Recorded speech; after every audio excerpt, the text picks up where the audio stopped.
So when you return to that sense of self, is it just like a void, like nothingness? To your ego, it is. That's how the ego denies it. Right? Because it says it's just a void. It's nothing. There's nothing of value there. And that is the complete opposite of reality. Everything is here. This is the infinite potential of the divine. Everything's here, and it's not a thing. So the ego is your mind, you could say. The ego is not here when you get there, because this is a finite entity, and this is an infinite entity, and this finite mind can never get its arms big enough to get around the infinite and know the infinite. It can't do it. So what does it do? It collapses in failure and says, then it can't exist. That this can't exist. It's a void. It's a vacuum. It has no value. Ignore it. Yet, when you get here, you will realize that you don't disappear, that you've always been here, that it's who you are. When you say, I am, you are referring to this. It's the most infinite knowledge, inherent, direct, infinite knowledge that is known. So no,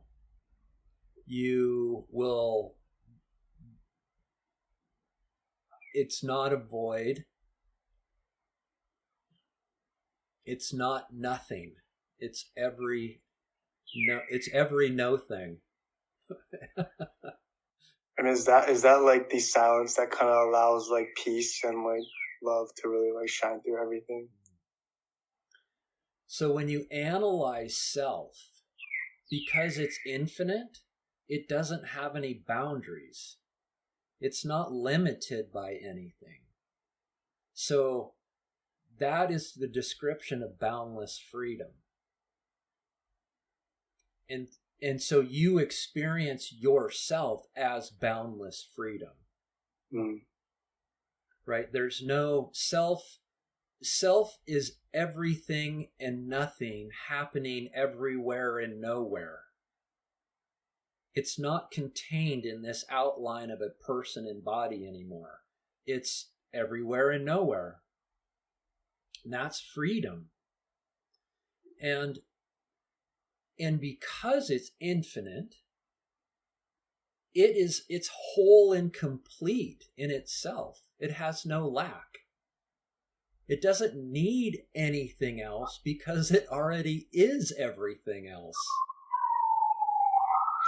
And that is the experience of wholeness and completeness and peace. Because it's at peace with itself, because it has and is everything.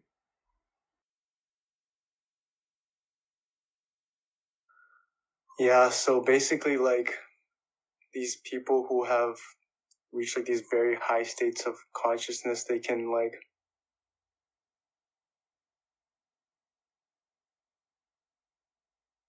they're just like not limited to the feelings of their own body.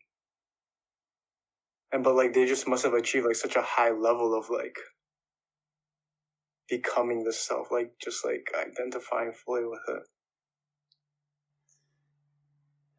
Yeah, it's not a level thing. It's the realization of what has always been. You're not gaining anything.